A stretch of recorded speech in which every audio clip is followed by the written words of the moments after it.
제가 지난주에 신방 갔는데 이제 4세, 5세 아들 하나 둔 오늘 안 오셨는데 그분이 목사님 제가 이 감사 제목 잘 쓰고 있는 건지 모르겠다고 그래서 왜 그러시냐고 그랬더니 쓰다 보니까 애가 너무 속색이고 힘들게 하는 거 그러니까 애 때문에 막 너무 마음 상한 거를 다 쓰고 뒤에다 그냥 감사합니다 이렇게 계속 붙이게 된다고. 그래서 이것도 감사하는 거 맞아요? 저한테 이렇게 얘기하셔서 제가 좀 웃었었거든요. 예, 혹시 뭐 남편 한 분, 아들 하나 한 분 나왔는데 또 더 없으신가요? 네, 너무 많이들 하신다고 할까봐 제가 걱정했더니 괜한 걱정을 했네요. 네, 어쨌든 혹시 오늘 숙제 안 해오신 분들도 꼭 한번 써보시기를 부탁을 드립니다. 자, 오늘은 저희가 새 책 시작하는 날입니다. 이제 오늘부터 앞으로 4주 더 남았는데요. 예, 이제 4주만 더 하면 되겠네요. 제가 제 친구가 미국에 있는데 제 중학교 때 제가 제일 친하고 저랑 너무 관계가 좋았던 친구가 미국으로 이민 갔는데 소식이 대학교 때부터 끊겨서 미국으로 이민 간 줄도 몰랐거든요. 그런데 지난 학기에 오신 분들은 제가 간증해서 아시겠지만 이 유튜브 영상이 뭐 유튜브는 발이 없기 때문에 전 세계 어디든지 가잖아요. 그래서 이 친구가 생짜배기고 예수를 전혀 안 믿었던 친구예요. 제가 대학교 때 미국에서 잠깐 나왔을 때 수련회를 데리고 갔는데 저한테 진짜 짜증냈거든요. 이런 데를 데리고 왔냐고. 그 이후로 연락이 단절됐어요, 둘이. 저는 미국으로 들어갔고 이 친구는 이제 한국에 있었고 계속 공통 관심사가 없다 보니까 연락이 그냥 안 하고 지내다 보니 그 친구는 그 친구대로 결혼하고 아이 낳고 그냥 그렇게 살았는데 지금 이 나이가 돼서 제가 작년에 이 친구를 찾았거든요. 근데 연락이 왔어요. 미국에서 예수를 만났어요, 이 친구가. 그래서 예수를 만나고 났더니 자기에게 예수 믿으라고 전해준 사람이 저거든요. 제가 중학교 때부터 교회 가자. 그리고 제가 대학교 때도 어쨌든 수련회를 데리고 가고 걔를 위해서 그 친구를 위해서 기도하고. 근데 여러분 기도는 사라지지 않는 것 같아요. 기도는 없어지지 않는 것 같아요. 오늘 당장 안 보이는 것 같아도 기도는 반드시 살아있다가 그 사람의 인생에서 드러나는 것 같아요. 그래서 제 친구가 예수 만나고 나니까 제가 너무 궁금하고 너무 보고 싶고 그런데 이제 막 영상들을 미국에 있으니까 아무래도 많이 보게 되는데 어떤 어머니 학교 영상이 뜨길래 봤는데 너무 자기 친구랑 닮았다는 거죠. 그래가지고 이름도 자기 친구랑 똑같고 이래가지고 저한테 이메일이 왔어요. 그래서 연락이 되고 그래서 제가 농담으로 어머니 학교 유튜브에 친구 찾기 기능까지 있다고 그렇게 농담을 했는데 그리고 한국도 잠깐 올해 들어왔다가 가고 해서 얼굴도 보고 너무 좋았어요. 너무 반가웠어요. 제가 너무 아끼던 친구가 예수님을 만났다는 게 너무 기뻤어요. 지금 굉장히 예수님 잘 믿고 있는데 지난주에 카톡이 왔어요. 한동안 카톡이 안 왔는데 형아 잘 지내니? 그러더니 다짜고짜 근데 너네 어머니 학교 시작 안 했니? 영상은 안 올리니? 이렇게 자기 주변에 있는 엄마들이 너무 물어본다며 친구니까 연락 좀 해보라며 그래가지고 제가 다 보냈거든요. 이제 곧 올린다고. 저희가 이 유튜브 영상을 학기 시작하면서 바로바로 안 올립니다. 그 이유는 딱 하나입니다. 예전에 한번 한 주인가 2주 간격으로 올렸더니 어머니들이 무슨 일이 생기면 영상으로 보지 뭐 그러고 여기를 안 오시더라고요. 그래서 이 유튜브가 그 원래 어머니 학교 이 장소에 참석하지 못하는 주범이 되는 것을 저희가 알게 돼서 이제 바로 안 올리고요. 한 3, 4주 있다가 올리거든요. 그래서 지난주에 그런 카톡이 와서 제가 좀 웃었던 기억이 있습니다. 이번 주부터는 자녀 교육에 대한 겁니다. 자녀 교육에 대한 건데 이분은 지금 대안학교 교장으로 계시고 정말 사역자를 부끄럽게 할 만큼 예수를 잘 믿으시는 평신도세요. 그래서 제가 이분의 책을 읽으면서 지난 학기도 이분이 쓰신 너희 자녀를 위해 울라 그 책을 읽으면서 너무 많이 회개도 하고 은혜도 받았거든요. 그래서 이번 학기는 미래에 대한 이 책의 제목이 미래를 이끌어갈 인재를 키우는 하나님 자녀 교육입니다. 그러니까 하나님 안에서 자녀를 미래를 제대로 맞이할 수 있는 자로 키우는 방법들이 나와 있어요. 우리가 그렇지 못하고 있더라고요. 그래서 그 부분에 대해서 좀 이제 계속 5번에 걸쳐서 나누도록 하겠습니다. 요즘은 신기한 학자들이 다 생겼어요. 미래학자라고. 시대가 너무 급변하기 때문에 이제는 얼마 안 있으면 4년 동안 대학을 공부하고 졸업하면 4년 동안 배운 게 바로 무용지물이 되는 시대가 이제 온다고 해요. 그 정도로 급변하기 때문에 어떤 문화, 기계, 기술 발달이 우리의 어떤 책을 쓰고 배우는 시기를 기다리지 못하는 계속 업데이트가 되는 어떻게 보면 좀 무서운 시대가 오는 것 같아요. 이제는 벌써 아날로그가 좋아지는 시대가 오는 것 같아요. 예전에 그 손편지, 전화가 안 돼서 1시간씩 기다리고, 옛날에 어떻게 살았을까요? 전화가 안 돼서 1시간씩 기다렸잖아요. 그리고 막 만나면 째려보고 왜 안, 그제서야 이제 뭐, 그러니까 그때는 거짓말하기도 편했던 것 같아요. 내 앞에 차가 교통사고가 나서 뭐 뭐든지 얘기하면 기다렸던 사람이 이해를 해주고, 참 좋았던, 그때가 어떻게 보면 더 행복했던. 요즘 아이들은 그런 거 모르잖아요. 뭐든지 바로바로 되는 시대를 살고 있는데, 미래학자라는 학자들이 그래서 생겼고요. 시대가 급진적으로 변하고 있고요. 제가 그래서 이 강의를 준비하면서 이렇게 쓰다 보니까 너무 신기해요. 제가 지금 이제 40대 중반을 넘어섰는데, 제 중고등학교 시절 때만 해도 한 30여 년 전만 해도 확실히 제 친구들 가운데 딸이라는 이유로 차별받는 아이들이 있었거든요.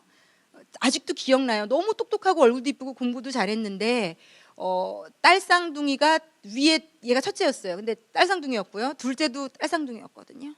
그래서 첫째가 둘이 딸 쌍둥이고 딸을 하나를 낳고 셋째를 낳는데 3번 낳는데 딸이 5이 된 거예요, 이 집에.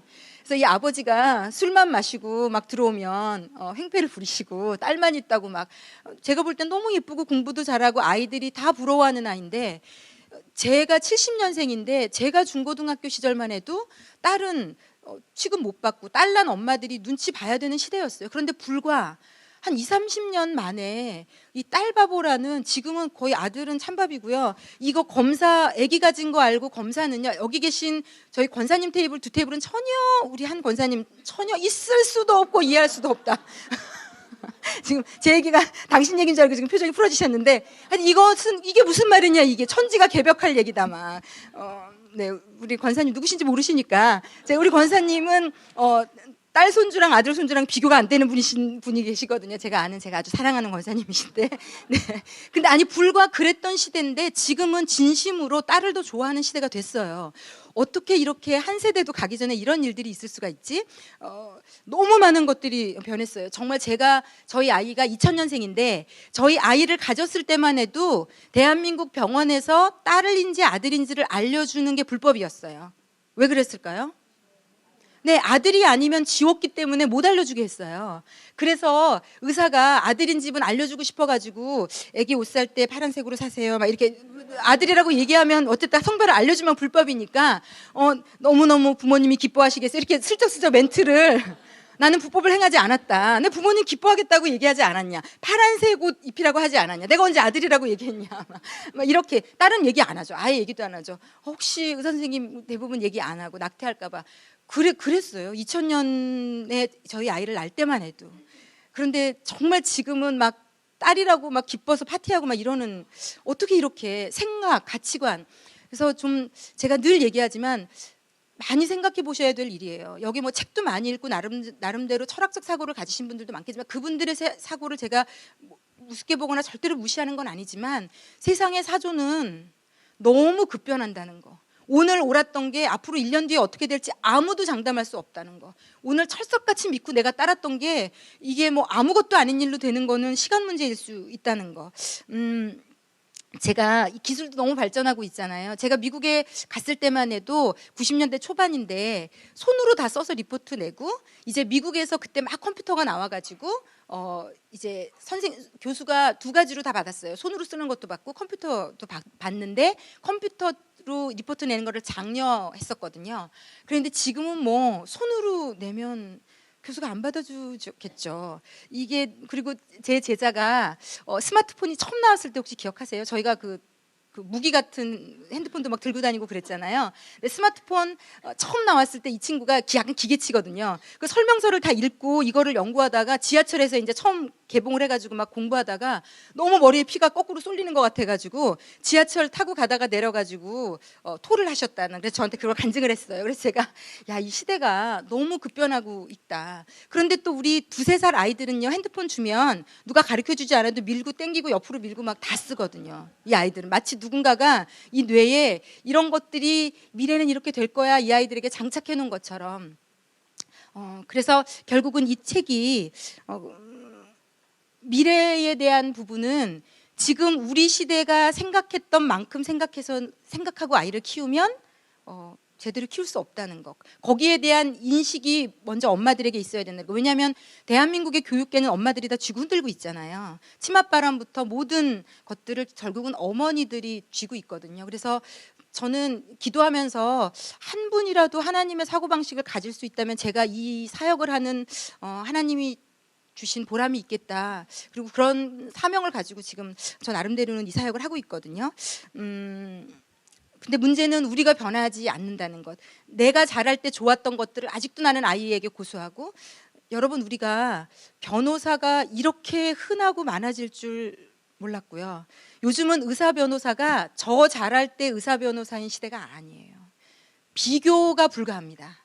지금은 변호사도 의사도 개업하기가 힘들고, 개업하지 않은 의사는 너무 지금 의사도 변호사도 돈 잘 버는 변호사는 그렇게 많지 않은 그런 시대가 되었거든요. 영업을 하기 위해서 어떻게라도 해야 되는 시대가 변하고 있습니다. 그래서 내가 좋았던 것들, 내가 자라면서 못 누렸던 것들을 내 아이에게 시키려고 하는 것은 어마어마한 이 아이의 미래의 걸림돌이 될 수 있는 지금 이미 그런 시대가 되었어요. 그리고 제가 크리스찬들이 저를 비롯해서 변하고 있지 않은데, 사실 믿음이나 신앙이나 하나님에 대해서는 변하지 않아야 되는 것이 맞습니다. 예수에 대해서, 어떤 복음에 대해서 기도하고 말씀 읽고, 저희가 지금 특별 새벽 예배 기간인데 추수감사 주일 너무 많이 은혜를 받고 있어요. 그래서 개인적으로도 성도분들도 너무 많이 나오시고 은혜를 받고 있는데, 하나님께서 대한민국을 새벽 예배하는 분들로 부르시고, 이 대한민국의 새벽 예배가 이 가난했던 나라를, 여러분, 제가 90년대 초반에 미국에 유학하고 왔거든요. 근데 제가 90년대 초반에 미국을 갔을 때는 우리나라가 어디에 있는 나라인지도 미국 사람들이 몰랐어요. 정말 몰랐어요. 그 나라에 K마트라는 마트가 있었는데, 뭐 월마트나 이렇게 크고 좋은, 그러니까 지금의 우리로 치자면 이마트나 이거보다 훨씬 큰 그런 대형마트, 천정이 한 2배가 돼서 들어만 가도 압도당하는 그런 대형마트, 우리나라에는 한 군데도 없던 시절에 미국에는 막 그런 마트들이 널려 있는데, 그 마트들도 약간 등급이 있어요. 근데 그 중에 가장 저렴하고 좀 물건이 안 좋은 그런 게 있는 마트가 있었는데, K마트라는 게 있었거든요. 그러면 미국 애들이 물어봤어요. 저기 코리아의 약자냐. 정말 그때만 해도요, 우리나라는 급으로 쳐주지도 않고요. 뭐라고 해야 되나, 못 사는 나라에서 온 작은 동양아이 느낌이 그냥 났어요. 그 사람들이 인식하는 게. 비근한 예로, 대표적인 예로, 그때 일본 자동차가 거의 미국의 70% 이상을, 미국은 애들도 다 운전하잖아요. 고등학교 몇 학년까지만 되면. 왜냐하면 땅덩어리가 너무 넓어서 운전을 안 하면 학교도 못 가니까. 그래서 고등학교 때부터 운전면허를 갔는데, 그 넓은 미국이라는 광활한 나라의 도로에 일본 차가 10대 중에 6, 7대가 다니는 거죠. 그러니까 이 일본의 위상은, 당신은 가히 정말 하늘을 찌를, 소니라는 브랜드가 지금은 죽었지만, 제가 미국에서 유행할 당시는 미국 아이들에게 설문조사를 했어요. 우리나라 자국 브랜드로 알고 있는 것 중에 1위가 소니였어요. 그 정도로 미국의 안방을 다 소니가 차지하고 도로는 다 일본이 차지하고 있으니 말이 안 되는 거였죠. 우리나라랑 일본은 제일 먼저 동양애를 보면 아유 제페니스 물어보고요. 그다음에 차이니스 물어보고, 그다음에 물어보지도 않아요. 그러니까 이게 코리안이라고 얘기하는 것 자체로 벌써 표정이 애매해지는 그런 나라였어요, 우리나라가. 정말 너무 저는 피부로 실감했거든요. 그리고 그 혼다가 H자 뒤집어진 것 같은 표시잖아요. 그러면서 미국 애가 저에게 진짜 물어봤어요. 너희 나라는 왜 일본을 카피하느냐. 그래서 제가 너무 눈을 동그랗게 떴더니, 너네 현대 H 혼다 따라한 거 아니냐, 이렇게 얘기할 정도로 저희 나라는 미미하고 못 살고 별 볼 일 없는 나라였거든요. 그런데 그때로부터 지금 한 20, 30년이 안 지났어요. 근데 지금 누구도 대한민국 무시하지 않거든요. 저희 신한은행에 근무하는 좀 윗급에 있는 어떤 분이 그 은행장님이나 뭐 이렇게 모시고 해외를 가면 대한민국의 위상이 K-팝이나 여러 가지, 삼성 때문에도 여러 가지로 지금은 비교할 수가 없대요. 누구도 우리를 함부로 무시하지 않는 나라가 됐다고 하더라고요. 근데 저희 선교사님이 지금 새벽 예배 인도하시면서 이 나라가 이렇게 되기까지 기독교가 이 나라에 들어와서 얼마나 많은 순교자를 배출하고, 대한민국이라는 나라가 유일하게 새벽 예배를 하고 있는 나라고, 얼마나 많은 어머니 세대들이 하나님 앞에 새벽으로 밤낮으로 울며 불며 기도하고 매달려서 하나님께서 읽어주신 나라, 기적과 같은 지금 시대를 저희가 지금 살고 있습니다. 그런데 저희가 여기에서 이제 요즘 미국이나 여러 가지로 지금 대한민국도 그렇고 새벽 예배가 줄어가고 있고 저희 교회도 새벽 예배에 나오시는 분들은 정말 적습니다. 그래서 하나님께서 이번 주간을 기점으로 아마 올리브 교회 새벽 예배를 확 바꿔주실 것 같아요. 너무 기대가 되고 저는 개인적으로 이 우리의 기도를 들으시고 또 하나님이 어떤 일을 하실까 정말 기대가 됩니다. 크리스찬들의 인식과 생각과 사고가 진짜 크리스찬이 되지 않으면 미래 시대에는 살아남지 못합니다. 지금까지는 제가 어렸을 때부터 제가 30대까지만 해도 적당히 살아도 그냥 특별히 티나지 않고 모나지 않는 시대였다면요. 이제는 이 책에서도 초반에 얘기하고 있는 것처럼 제대로 예수 믿고 예수를 믿으려면 정말 제대로 믿지 않으면 오히려 세상에서 도태될 수밖에 없는 여러분들에게 또 유튜브를 들으시는 어머니들에게 하나님이 주시는 큰 도전입니다. 왜냐하면 하나님께서 대한민국을 쓰기로 약속하셨다는 예언은 너무 많은 분들이 얘기하고 있고요. 이 세대의 아이들을 쓰실 거라는 예언을 정말 많이 하고 있습니다. 그런데 대충 그냥 적당히 내 새끼 하나 잘 키워서 공부 잘하는 정도? 네, 너무 똑똑해요. 이따가 설명드리겠지만 이건 아무것도, 이건 정말 nothing이에요. 저희가 자라던 때는 공부 잘하던 게 최고의 시대였어요. 정말로. 저희 부모님 세대는 그 전 부모님 세대가 새마을운동부터 시작해서 열심히 돈 벌어서 어느 정도 해주셔서 저희 아버지가 46년생이신데 그때만 해도 저희 아버지가 한 50대 정도 되셨을 때 대한민국이 사장 붐이 있는 시대였어요. 그만큼 개인 사업이 많고 그게 또 잘 됐고 그래서 막 일어나기 시작했어요. 저는 대한민국의 파락군이라는 한참 치맛바람의 원조격인 제가 그 곳에서 자랐는데 그 분들이 열심히 일하고 번 돈으로 하나 둘 아니면 셋 정도를 낳아서 정말 돈을 때려 부어가면 우리는 대한민국 그때 못 살고 낙후돼서 많이 못 누리고 못 즐겨봤으니 너네들은 누려라 그래서 정말로 많은 돈을 투자해가지고 저희를 키우신 세대예요. 제가. 그리고 그 한 복판에서 자랐어요. 저는 반포라는. 그래서 왜냐하면 제가 살던 그 반포가 그때 당시 설문조사를 했었거든요. 대한민국 전체에 설문조사를 했는데 가장 부모들의 교육 수준과 그러니까 부모들이 대학을 엄마 아빠가 다 졸업한 건 기본이었어요. 부모의 대학 수준 교육 수준부터 어떤 명예, 물질 이런 수준이 상위 몇 프로를 넘는 조사한 게 나왔던 곳이거든요. 그래서 얼마나 이분들이 치맛바람을 일으키면서 열심히 키웠는지 모릅니다. 그런데 정말 놀라운 것은요. 여러분 혹시 아내의 자격이라는 제가 유튜브에서 김희애 씨가 잠깐 나왔던 것만 기억나서 막 찾아봤거든요. 아내의 자격이라는 강남 파락군에서 저와 같이 그렇게 교육받고 큰 아이들이 우리 세대 부모가 되어서 중고등학생 아이들을 가진 그것을 설정으로 만들어진 드라마예요. 그런데 거기 나오는 드라마를 보면서 제가 정말 많은 걸 뼈저리게 느꼈어요. 부모가 고생 안 시키고 손에 물 안 담그고 편안하게만 자녀를 키운 그 자녀 세대가요. 거기 나오는 남자들과 여자들을 보시면 알겠지만 이기의 극치예요. 우리 부모님들이 나는 못 누렸지만 내가 열심히 뻑빠지게 돈 벌었으니 너 편안하게 살아라. 그래서 제가 미국에 유학하던 시절에 제가 예전에도 말씀드렸을 거예요. 작은 시골의 미국 곳에 이제 한국 애들 없는데 보낸다고 한국 엄마들이 머리 써서 그런 거 브로커들 써가지고 이런 얘기 못 들어보신 분도 있을지도 모르겠어요. 브로커들을 써가지고 한 작은 마을에 한국 애들 10명이 딱 오면요. 그 마을 전체에 가장 좋은 차는 한국 애들 10명이 다 몰고 다니는 거죠. 그래서 그 차들이 미국 애들도 드라마에서나 본 차들이 그 동네에 한국 애들이 10명이 지나가면 그런 차들을 구경하는 그래서 그렇게 저희를 해주셨어요. 저희 부모님 세대가. 그런데 얘네들이요. 다 지밖에 몰라요. 잔머리 엄청 굴리고요. 손에 물 묻히는 거 뭐 하나 나 희생하는 거 절대 안 하고요. 그렇게 큰 애들이 결혼해서 김희애가 그러니까 쉽게 말하면 이 남편은 저희 같이 그렇게 큰 남자였고요. 공부 잘하고 과외 열심히 시켜가지고 진짜 똑똑해서 아나운서 방송국에 일하게 된 애고 이 남자가 하필이면 김희애가 굉장히 가난했고 못 살던 여자랑 결혼을 한 거거든요.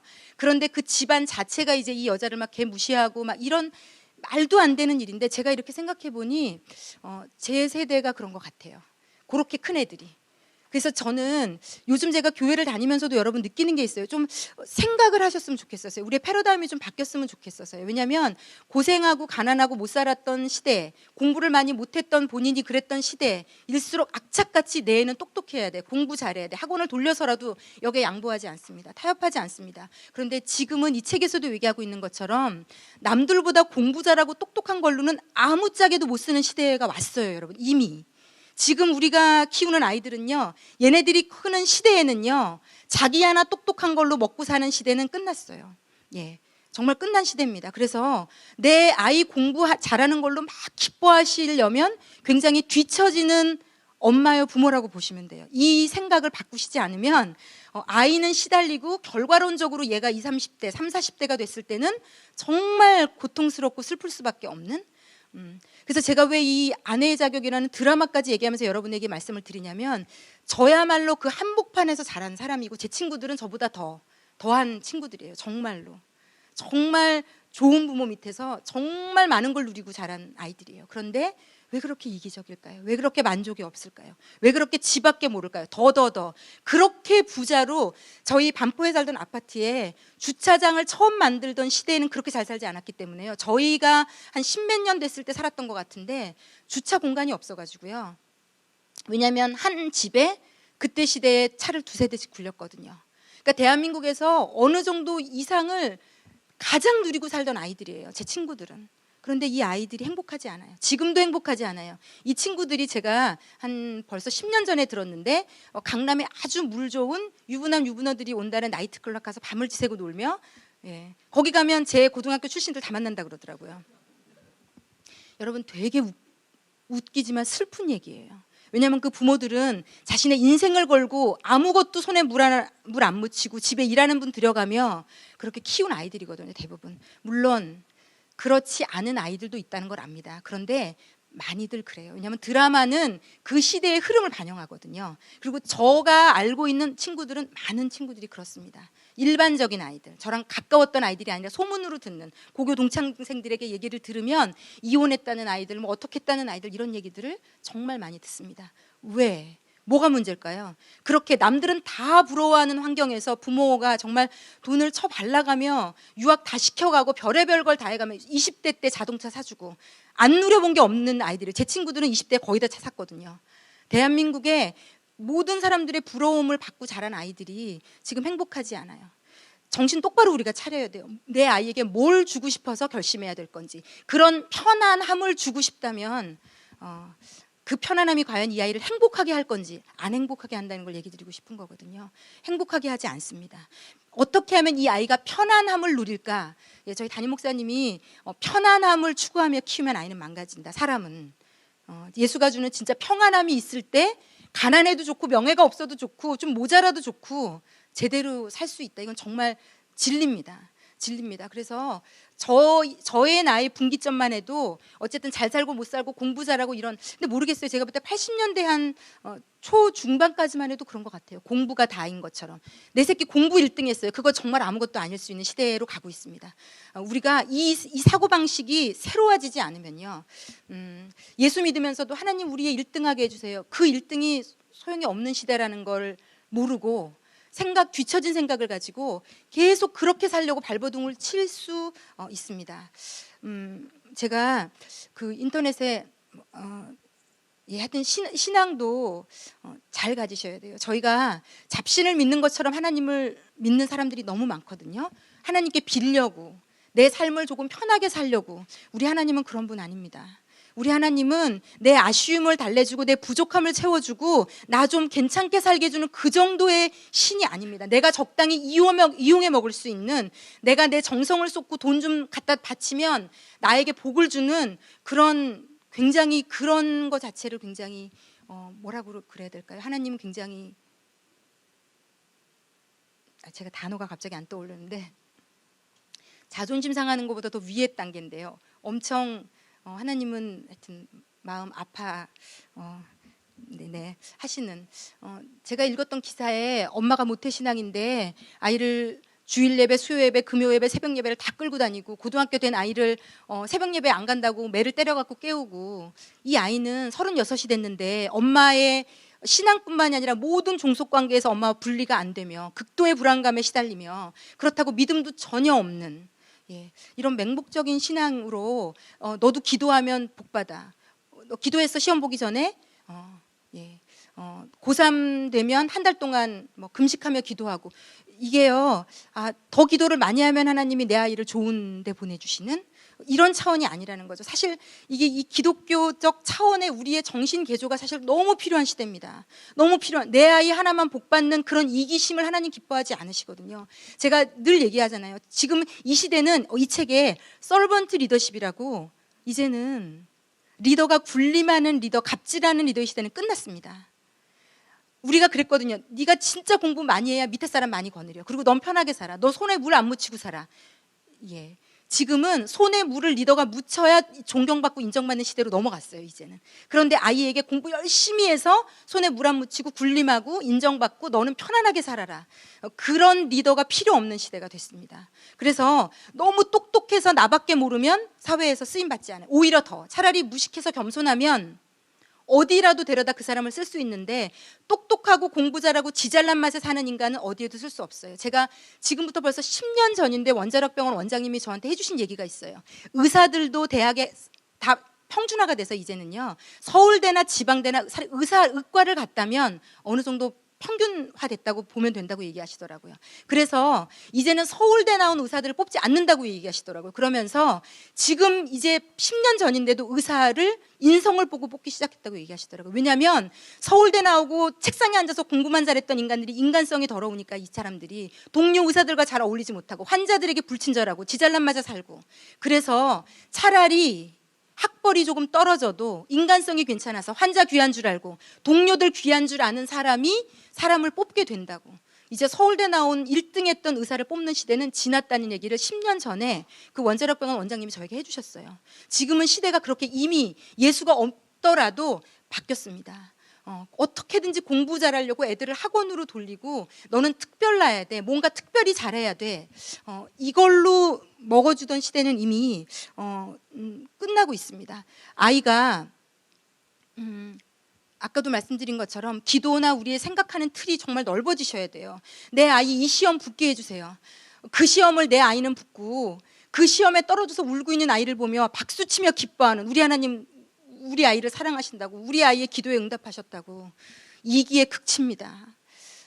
저는 개인적으로 이 교회에서 100일 기도에서 서울대 수석으로 붙은 아이의 플랜카드를 붙이는 거 저는 정말 마음 아파하는 사역자 중에 한 사람이거든요. 왜 그런 일을 해야 됩니까?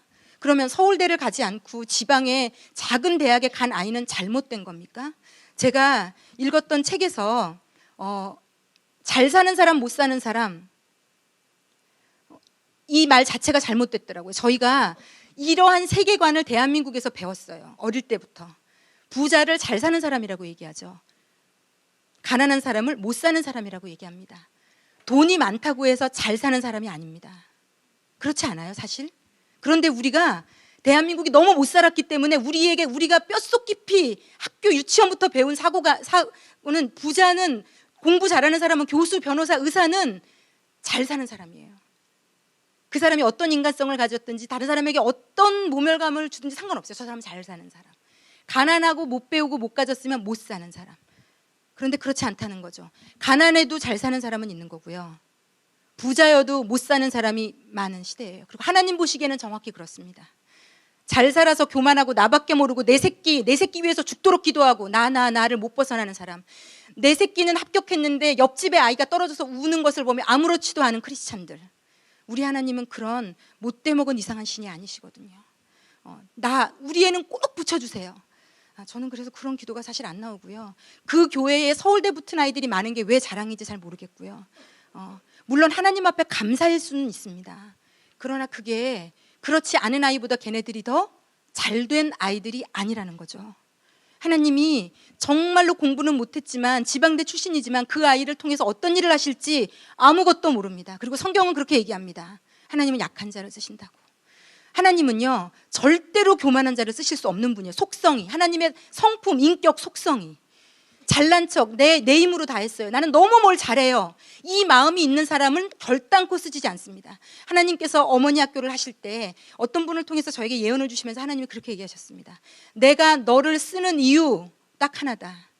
네가 약하기 때문에, 연약하기 때문에, 부족하기 때문에, 모자라기 때문에 잊지 말아라. 제가 이거를 잊는 순간 하나님은 저를 쓰실 수가 없어요. 하나님은 인간이라는 그릇에 당신의 능력을 담을 수 있는 사람을 찾으세요. 내가 똑똑하고 내가 잘났고 내 힘으로 다 되고 이 마음으로 꽉 찬 사람, 세상 사람들에게 인정받을지 모르지만 하나님은 절대 안 쓰십니다. 못 쓰십니다. 왜? 그 사람은 지 잘난 맛에 하나님을 들여놓지 않거든요.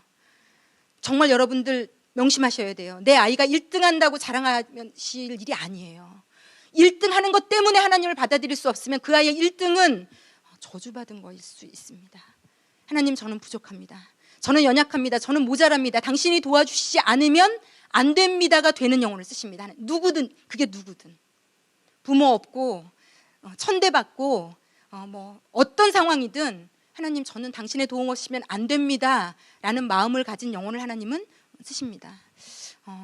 그래서 우리의 마음이 바뀌었으면 좋겠어요. 제 후배가 몽골의 서울대 식품영양학과를 나온 친구예요. 정말 너무 똑똑하고 괜찮은 친구예요. 교수가 꿈이고. 그런데 하나님이 고졸 남편을 만나게 하셨고, 이 친구가 기도하며 하나님의 뜻을 알고 마음 문이 열리고 결혼을 했어요. 정말 뭐 친정엄마 반대부터 주변에 무슨 슈렉과 피오나의 만남 정도로 비견될 만큼 약간 외모도 좀 그렇게 닮으셨지만 그래서 빈데르라는 곳은 여러분 당시 그분들이 갈 당시 울란바토르가 몽골의 수도인데요. 제가 처음 90년대 초반인가 몽골 울란바토르 수도를 갈 당시 울란바토르 전체에 백화점 하나 있었어요. 그래서 제가 그러니까 이렇게 얘기하더라고요. 70년대 대한민국의 70년대 대전 모습이라고 얘기하더라고요. 저는 70년대 서울 모습도 기억을 못 하는데 70년대의 대전이라고 얘기를 하시더라고요, 사람들이. 그리고 뭐라고 얘기했냐면, 제가 그 몽골에 있는 저희 교회를 다녔던 그 대학원생 몽골 친구가 있었어요. 한국말 되게 잘하는. 이 백화점 이름이 뭐냐? 그랬더니 정말 저를 너무 의아한 듯이 쳐다보더라고요. 이 백화점의 이름은 백화점이다. 아니 무슨 이름이 있을 거 아니냐, 백화점에. 그런데 이 친구가 한 말을 듣고 제가 이해가 됐어요. 아니 지금 우리나라 전체에 이거 하나다, 백화점. 얘는 이름을 지을 이유가 없다. 우리는 백화점, 이거 백화점 그러면 얘다 그냥. 그래서 백화점이라고 들어갔는데 우리나라 슈퍼보다 못했어요. 진짜 이렇게 왜 쭉 유리칸에 그냥 우리나라 화장품 다들 최고급 화장품, 우리나라 화장품 막 그렇게 그러던 나라거든요. 그 시절에 거기서 10시간을 비포장도로 합쳐서 달려가야 되는 깡촌, 물을 길어야 되고 푸세식 화장실이 있는 데를 이 서울대 식품영양학과를 나오고 똑똑해서 교수가 꾸민 친구가 거기 선교사로 들어갔거든요. 근데요, 여러분, 제가 1, 2년마다 그 친구를 보거든요. 근데 그 친구는 여기 있는 모든 분들보다 더 부자로 살아요. 더 행복하게 살고요. 더 평안하게 살고요. 이걸 어떻게 표현할 길이 없어요, 여러분. 그런데 그 친구가 자기 아이가 이제 이 친구가 너무 똑똑했으니까 어릴 때부터 자기 아이가 공부를 잘했으면 소원은 있는 거죠. 그래서 매일 몽골 학교를 다니는데 다니면서 매일매일 하나님 이 아이 학교에서 보호해 주시고 이 아이 공부 잘하게 해주시고 매일매일 기도하고 걸어가는데 하나님이 그렇게 얘기하시더래요. 너는 도대체 언제까지 네 아이 하나만 놓고 기도할 거니? 나는 네 아이 하나만 잘 되는 걸 원치 않는다. 내 새끼 하나 잘 돼서 어떻게든지 얘 잘 사는 거 하나님은 그걸 원하시지 않는 거죠. 그러면서 네 아이가 다니는 그 초등학교를 놓고 기도해라. 그 학교에 있는 아이들을 놓고 기도해라. 나는 그 아이들이 다 잘 되는 걸 원한다. 여러분, 그래서요, 진짜 예수를 만나면 이기적인 게 있을 수 없어요. 사실은 우리의 본성은 이기적이지만 끊임없이 싸울 수밖에 없게 되고요. 내 새끼가 잘 되기를 바라는 만큼 남의 자식도 잘 되기를 바라게 되어 있거든요. 어떻게든지 얘 하나, 이 대한민국 크리스찬들, 우리 엄마들의 이 생각, 세계관이 바뀌지 않으면요, 우리 아이들에게 미래는 없습니다. 미래를 이끌어갈 인재를 키우는 하나님 자녀 교육. 엄마들의 생각이 그 정도에 머물러 있으면 하나님 내 아이 공부 잘하게 해주세요. 그래서 뭐 유명해져 갖고 마이크 잡고 하나님께 영광 돌립니다. 막 이 정도. 하나님 마이크 잡고 아주 훌륭하게 돼가지고 하나님께 영광 돌립니다. 하나님이 다 하셨어요. 그래야 영광 받으시는 그 정도의 분 아니거든요. 우리가 어느 자리 어디에 있든지 그 자리에서 하나님이 기뻐하시는 일을 하면 100번 마이크 잡고 하나님께 영광 돌립니다 말하는 것보다 더 영광 받으시거든요. 내가 예수 믿는 직업이 청소하는 사람이에요. 그런데 내가 매일매일 도로를 청소하며 기도해요. 하나님, 제가 하는 이 일을 통해 하나님 오늘도 영광 받으시라고. 제가 이렇게 낙엽을 줍고 청소하는 게 사람들을 행복하게 해달라고. 누군가는 내가 쓰는 이 눈길에 넘어지지 않는 게 그게 감사하고 그게 보람 있고, 그래서 그 남들은 멸시하는 직업일지 모르지만 본인은 그 직업 안에 의미를 갖고, 하나님이 대한민국의 상위 1%의 직업을 가진 분보다 더 귀하게 여기시는 분이세요. 우리 하나님의 가치관은, 세계관은 그러해요. 그런데 정작 하나님을 믿는 하나님의 자녀인 우리 가치관은 그러지 않아요. 세상에 어떻게 청소하며 살아. 직업에 귀천이 있고 잘 사는 사람 못 사는 사람이 있어서 교회 안에서도 계층이 나뉘고 잘 사는 사람 못 사는 사람이 나뉘는 우리의 생각 자체가 바뀌지 않으면, 그런 내가 못 산다는 것 때문에 자존심 상하고 못 사는 게 있을 수 없는 일이고, 왜 못 살면 안 됩니까? 자동차 좀 후진 거 몰면 안 됩니까? 집 조금 작은 데 살면 큰일 납니까? 벌벌벌벌 떨면서 하나님 우리 물질 없어져 갈까 봐, 충분히 있는데 그 있는 거 더 줄어갈까 봐, 그것 때문에 벌벌 떠는 우리의 세계관 가치관이 어디서 온 겁니까? 이 대한민국의 뿌리를 받고 있는 부자여야 잘 사는 사람, 가난하고 못 배우면 못 사는 사람, 이 말도 안 되는 세계관, 이 세계관이 우리의 모든 것에 있어서요, 애를 키울 때도 못 살면 안 된다. 그 아이들 그 학교에 그 급훈 같은 거 그렇게 붙잖아요. 너희가 1시간 더 공부하면 남편 직업이 바뀐다고. 이게 우스운 얘기인데 시대를 반영하는 겁니다. 이 시대의 가치관이 잘 살고 공부 많이 해서 잘 살고 좋은 직업 가져서 내가 다른 사람보다 더 누리고 사는 거, 더 많은 걸 해보고 사는 거. 제가 제 제자들한테 이렇게 얘기합니다. 제 제자들이요, 그렇게 잘 사는 아이들이 아니에요. 그런데 열심히 돈 모아서 얘네들이 유럽도 가고 아무 데나 가요. 저희 때는 잘 살아도 쉽지 않았던 일이에요. 그 나이에 해외를 자기 돈으로 다니는 일이 그렇게 쉬웠던 시대가 아니에요. 그런데 얘네들은 우리보다 훨씬 못 사는 느낌의 수준의 아이들이라도 요즘은 기본적으로 하는 게 해외여행이거든요. 그런데 아무나 해외 나가지도 못했던 그런 시대를 살았던 저희보다 얘네들이 덜 행복해요. 행복하다고 얘기하지 않아요. 왜냐하면 끊임없이 비교해요. 우리가 예수 마음에서 배웠잖아요. 목사님 나보다도 잘 사는 애, 쟤네 금수저들 손에 물 하나 안 묻히고, 그런 게 늘 부럽고, 경쟁. 제가 이따가도 도표를 다시 한번 그릴 텐데, 이 구도에서 경쟁하지 않으면요, 이렇게 얘기해요. 미래는요, 내 주변에 내 반에 있는 애들이랑 경쟁하는 시대가 아니라는 거죠. 그리고 여기 저는 사실 읽으면서도 막 와닿지 않았어요. 이제는 미래는요 1인 시대가 온다고 얘기해요. 1인 시대. 지금도 벌써 제 아이를 보면요 놀라운 게요, 여러분 혹시 그 중고등학생, 초등학생 가지신 어머니들 중에 아프리카 TV라고 아시나요? 인터넷에 1인이 혼자 아이템을 만들어서, 쉽게 말하면 먹방, 혼자 계속 먹는 거 보여줘요. 많이 먹는 거. 또 뭐 우리가 상상할 수 없는 희한한 주제를 가지고 혼자서 카메라를 놓고 촬영해서 그걸 계속 24시간 틀어줘요. 그래서 사람들이 거기 들어와가지고 뭐 풍선이지 뭔지를 보내면요, 이 사람은 그걸로 떼돈을 벌어요. 이게 상상이 되세요? 이게 무슨 말인지 이해 못하실 분도 있을 거예요. 지금은 얘네들 중에서 뛰어나요가 먹히는 시대가 아니고, 이제 앞으로는 이 중에 아무도 안 하는 걸 해야 먹히는 시대예요. 그러니까 이런 경쟁이 아니라는 거죠. 이제 그런 구도의 경쟁이 없어지는 시대가 옵니다. 그러니까 지금 벌써 우리 30, 40대인 저희만 해도요 멘붕 올 일이에요. 이게 도대체 무슨 얘기냐, 그럼 어떻게 해야 되느냐로 갈 수 있는. 그래서 여러분 정말, 제가 저희 그 성기미 중에 하여튼 분이, 아이가 과가 뭐죠? 제가 이름을 얘기 안 하려고 섬김이라고 얘기하고 꼭 물어보네요. 윤영이 과가 뭐죠? 어디 갔죠? 이 아이가 하여튼 하나님께서 어릴 때부터 엄청 많이 영적으로 키우신 아이인데, 이렇게 수학 통역하고 그런 과를 갈 때 저분이 저한테 솔직히 얘기해도 되죠? 이름 얘기 안 하고 아이가 기도하고 알아보고 해서 그 과를 간다고 할 때 가슴이 약간 철렁하면서 기분이 이상하더래요. 얘 네가 왜 그런 과를 가야 돼? 자기도 모르게. 왜냐면 우리는 어릴 때부터 그렇게 배워왔거든요. 장애인은 뭔가 부족하고. 제가 그랬잖아요. 장애인이 가게 문 열었을 때 처음 들어오면 소금 뿌리던 나라에서 우리가 살았어요. 장애인이 버스를 처음 타면 안내양들이 재수없다고 밀어내던, 바닥에 뒹굴어도 그냥 그거 오라이 하고 가던 시대고, 아무도 그걸 갖고 쟤를 태우지 하지 않던 나라에서 우리가 자랐어요.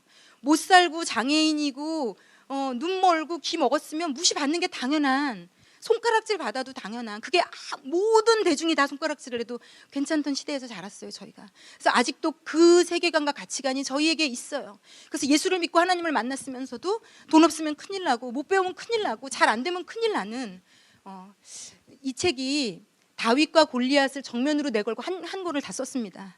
이거는 사역자 입장에서 볼 때 실로 놀라운 일이에요. 평신도 분이 다윗과 골리앗의 그 주일학교 때 나오는 그 얘기를 가지고 책을 한 권을 쓰셨어요. 미래에 대해서.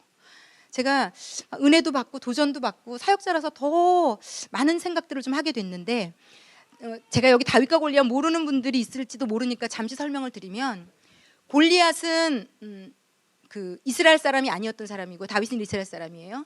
골리앗은 당시 전쟁을 이스라엘과 이 블레셋이 붙었는데, 그 나라의 대표로 나온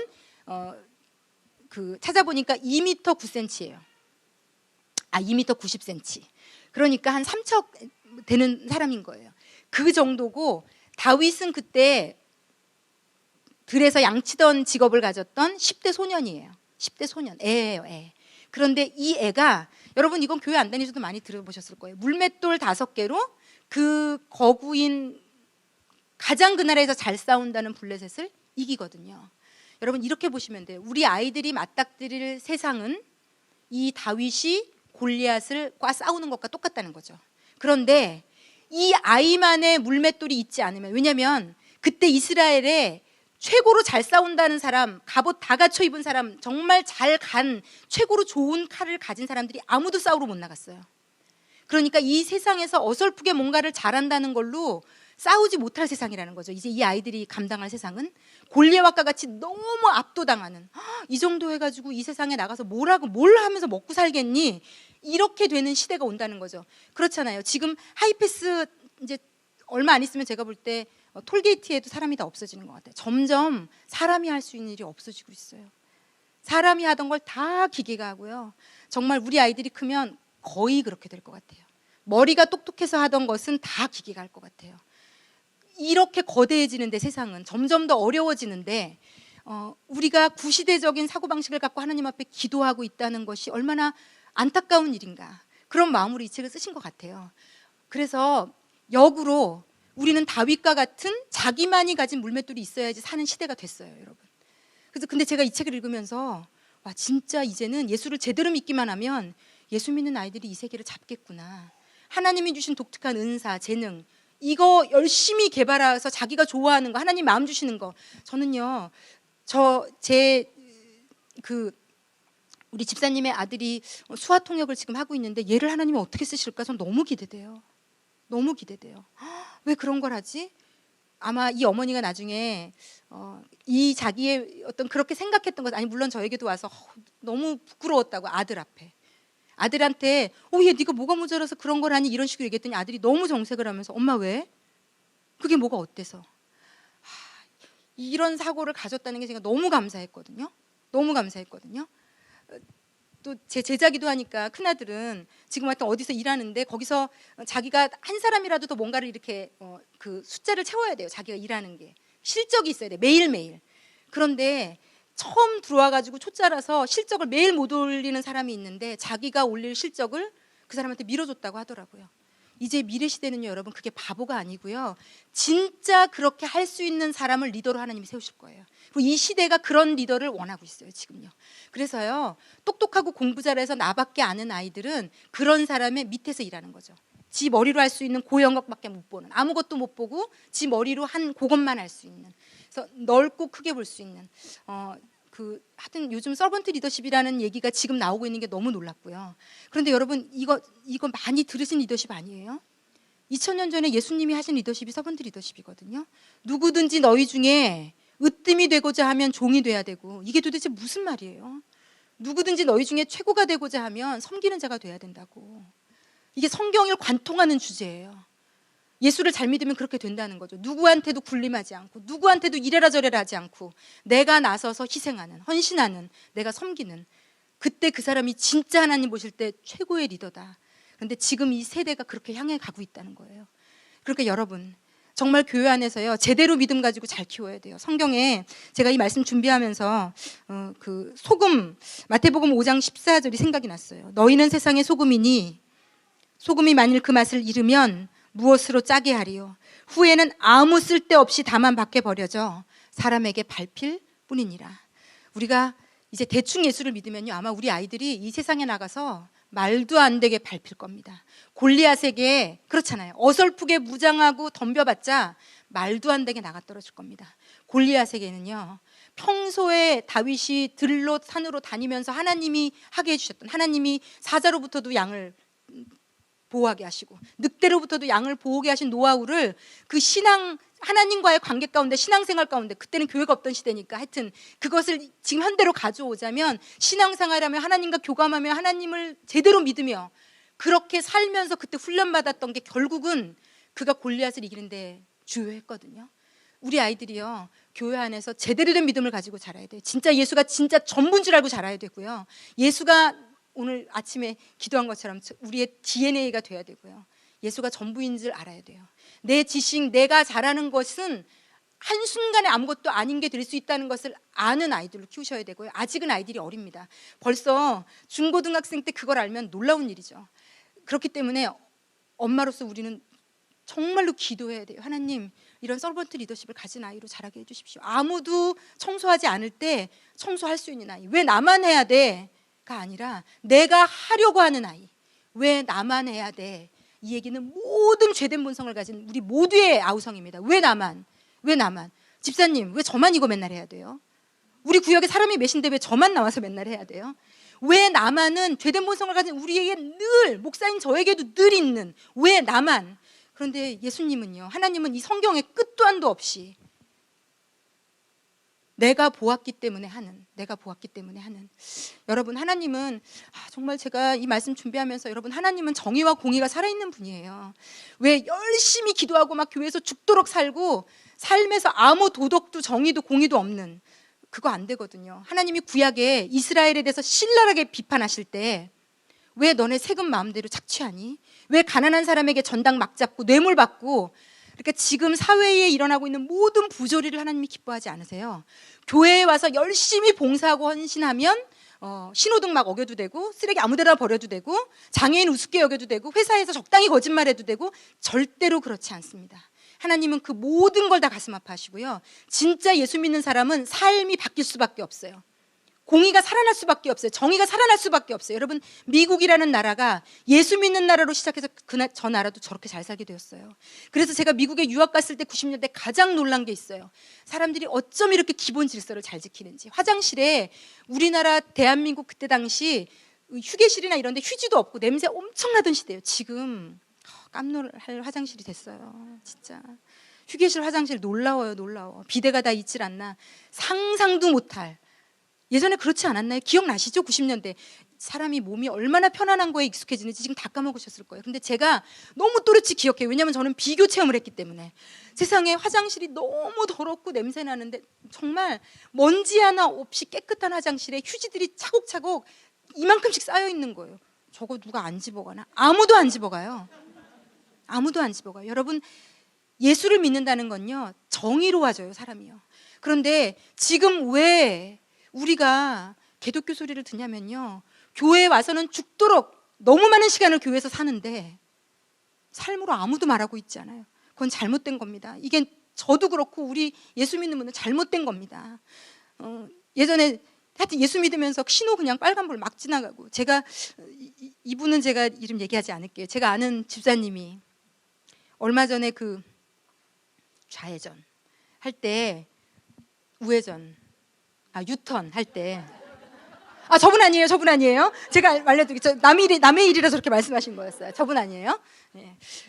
유턴할 때 중앙선 노란색 금을 밟았다고 경찰한테 잡혔거든요. 진짜 억울하잖아요, 여러분.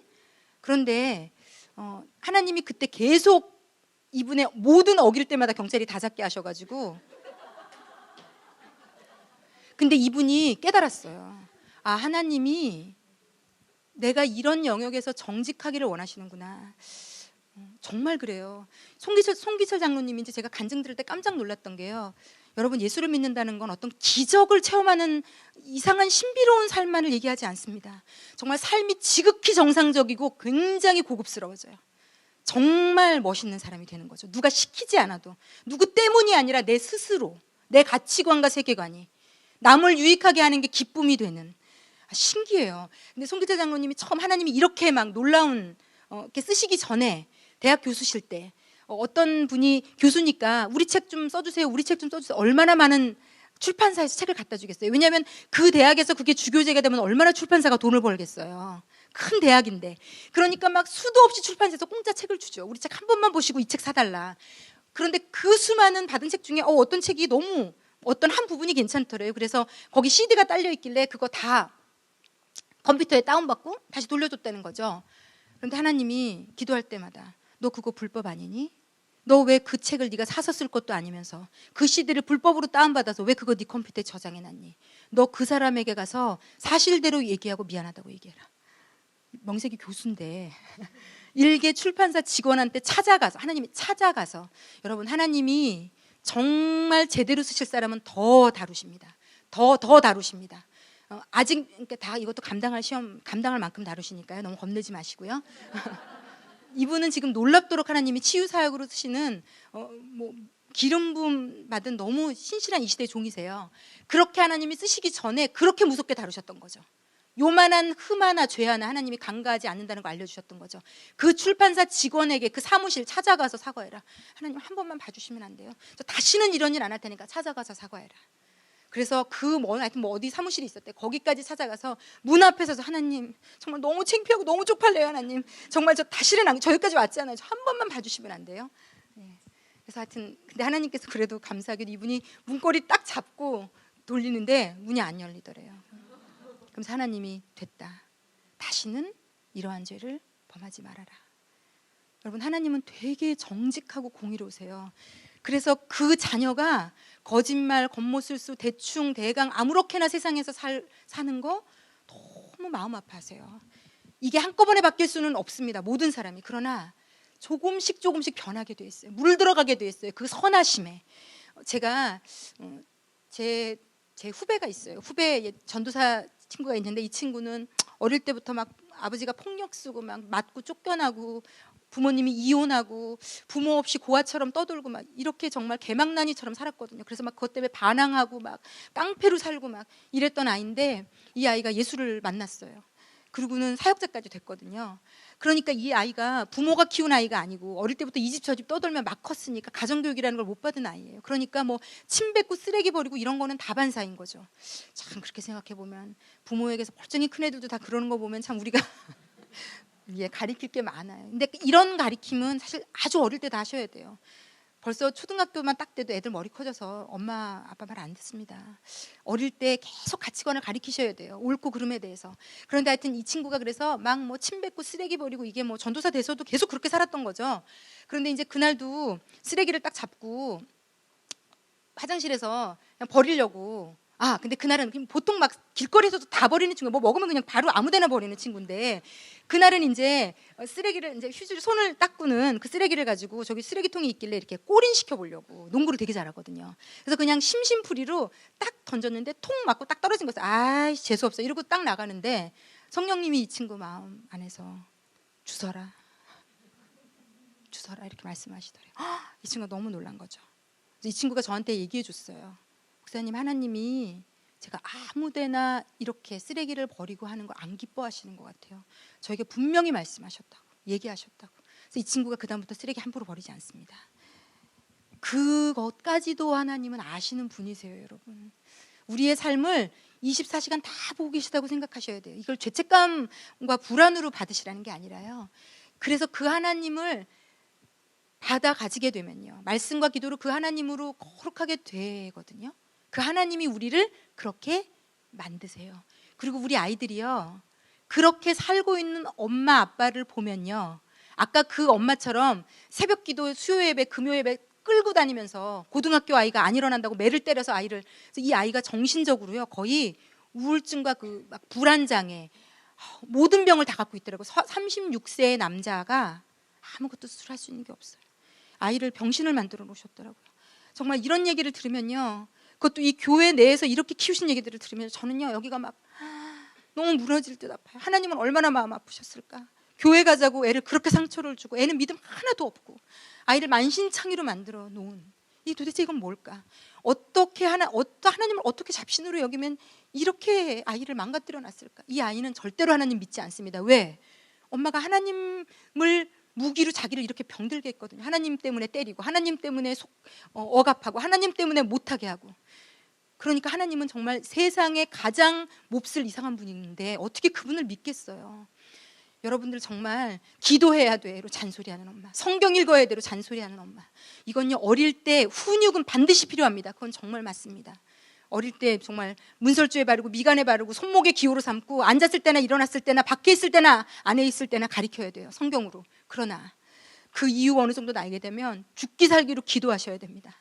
이 아이가 그 예수를 스스로 만나서 스스로 그 하나님을 좋아하기 때문에 바뀌는 걸로, 억지로가 아니라 여러분, 우리는 하나님을 믿기 때문에 조금씩 더 좋아지는 겁니다. 그게 하나님을 믿는 진짜 실체입니다. 그래서 우리 엄마들의 마인드가 바뀌었으면 좋겠어요. 우리 하나님이 이런 정의로운 분이시라는 거. 그래서 내가 교회 내에서만 거룩함을 인정받는 진짜 좋은 권사, 집사, 목사가 아니라 가정에서 나의 삶이 점점 깨끗해지는, 그래서 아이가 나중에 우리 나이가 되었을 때 와, 우리 엄마 진짜 예수 잘 믿었구나. 왜냐하면 아이도 사회에 가면 그 사회에서 예수 믿고 정의롭게 사는 게 얼마나 힘든지를 만날 거거든요. 어떻게 엄마는, 아빠는 집에서까지 이렇게 믿음을 실천할 수 있었을까? 어떻게 나한테 소리 한 번 안 지르고, 어떻게 그렇게 매일 새벽에 가서 기도해야 하며, 어떻게 그렇게 교통 질서를 지키며, 어떻게 그렇게 깔끔하고 깨끗하게 살 수 있었을까를 아이들이 지금은 모릅니다. 그런데 살면서 새록새록 자기가 그 똑같은 상황을 맞닥뜨리며, 와, 정말 우리 부모님은 참 믿음을 가진 사람들이었구나. 저도 제 소원은 그거예요. 우리 아이가 제 나이가 됐을 때, 그때, 지금 말고요, 그 나이가 됐을 때 제 엄마 아빠의 인생을 복귀하면서 엄마가 진짜 믿음을, 예수를 만난 사람이었구나를 인정해 줄 수 있다면 제 인생이 굉장히 보람 있을 것 같아요. 네. 지금 물고 빨고 잘해주는 것 때문이 아니고요. 네. 그래서 여러분, 우리의 가치관이, 우리의 아이들을요 골리앗으로 만들려고 하시면 안 돼요. 큰 사람으로, 그냥 큰 거대한 사람으로. 그 거대한 아이는요 진짜 예수를 잘 믿는 다윗과 같은 작은 물맷돌 가진 아이에게 넘어질 거거든요.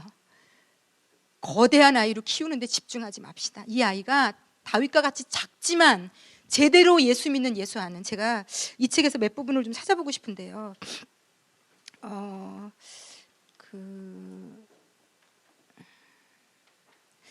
45쪽을 좀 볼까요?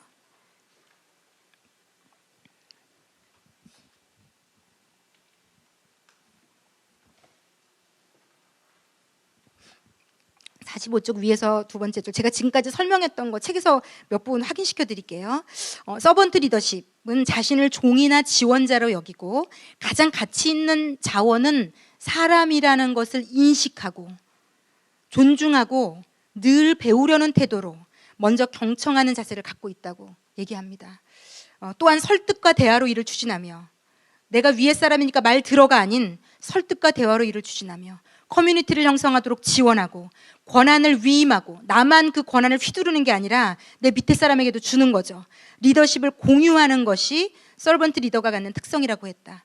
사람들이 잠재력을 발휘할 수 있도록 방향을 제시하는 방향 제시자, 의견을 조율하는 의견 조율자, 삶을 지원해주는 조력자가 서번트 리더십을 가진 리더라는 것이다. 공부 잘하고 똑똑한 아이 전혀 나와 있지 않아요. 공부, 똑똑함, 잘남, 어디 1등하는 것, 여기에 끼어들 수가 없어요.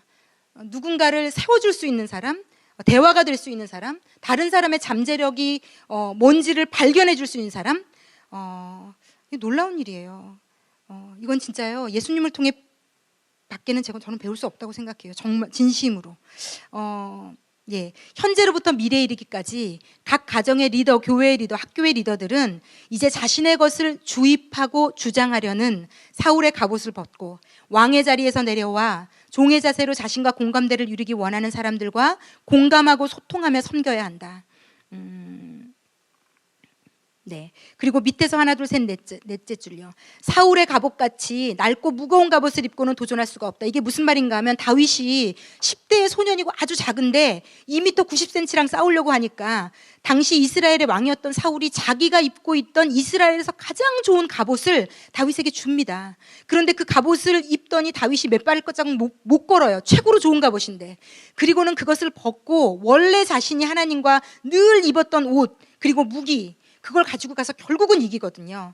자기 자신이 스스로 즐겁게 그 길을 가고자 하는 자에게 도전은 강한 동기로 작용하지만 기꺼이 동행하려는 앞선 세대의 인도가 없으면 방향 설정을 제대로 할 수가 없다. 그러니까 우리 부모가 먼저 그걸 알고 그 길로 아이들을 이끌어야 된다는 거죠. 우리 아이들을 도전으로 이끌려면 먼저 지도자들, 부모들이 사울의 갑옷, 공부 잘해야 돼, 명예가 있어야 돼, 너 이렇게 하면 큰일 난다. 이런 갑옷, 우리가 가지고 있는 갑옷을 벗어야 우리 아이들이 성공할 수 있다라고 이 책이 얘기하고 있고요. 51쪽 한번 보시겠어요?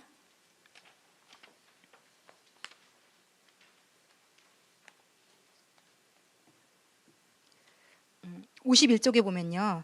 지금 대한민국에 그냥 공부만 잘한 아이들이 글로벌한 인재로 못 쓰임 받는데요. 여기 심각한 얘기가 나와 있는데 좀 인식했으면 좋겠어요. 둘레, 여섯, 일곱째 줄 밑에 요즘 같은 글로벌 사회에서는 팀워크를 구축해서 일을 합니다. 한 사람의 똑똑한 사람이 다 이끄는 게 아니에요. 그런데 세계 속에서 일하는 우리나라 인재들에게 치명적인 단점이 있다고 한다.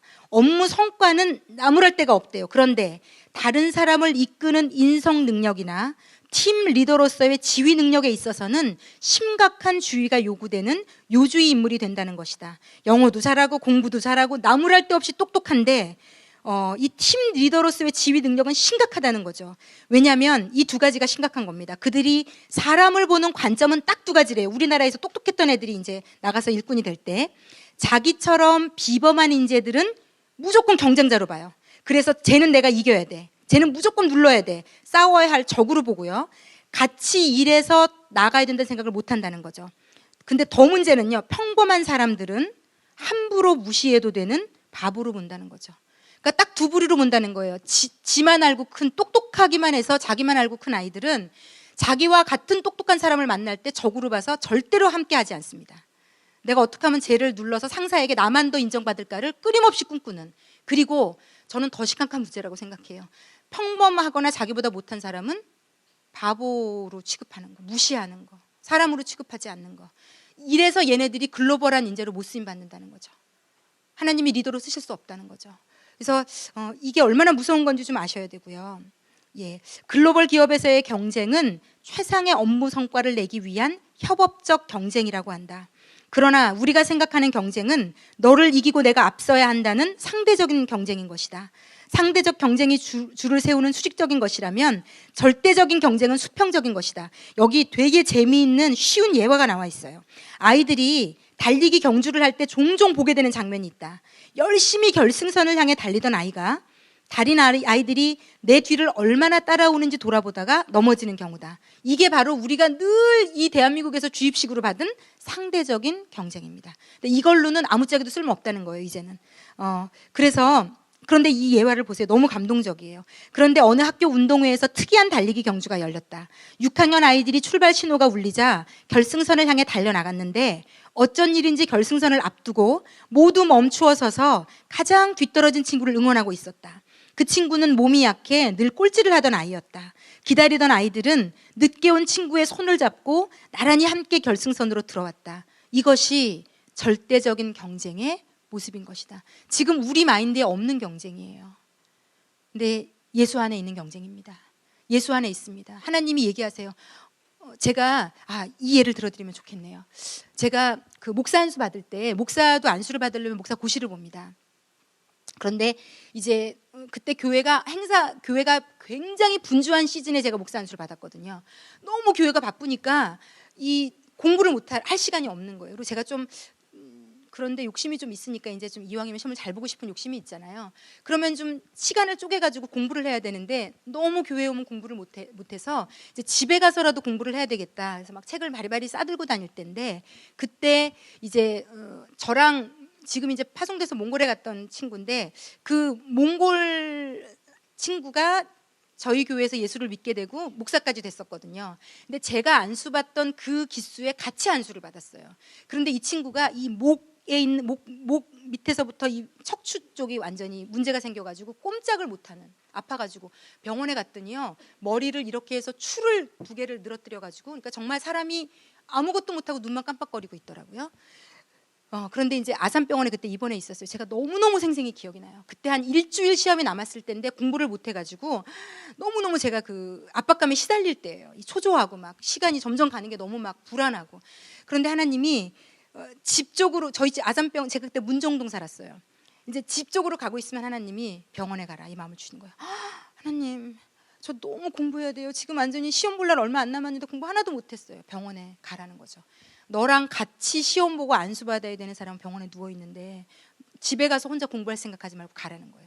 가서 말동무해주고, 어느 날은 말동무해주러 가라 그래서 거의 매일 갔어요. 그리고 어느 날은 하나님이 네가 공부한 거 얘기해줘라. 그래서 공부한 거 얘기도 해주고, 그러면서 하나님이 저한테 뭐라고 계속 알려주셨냐면, 얘야, 목사라는 이 일이 직급이 높아지는 게 아니란다.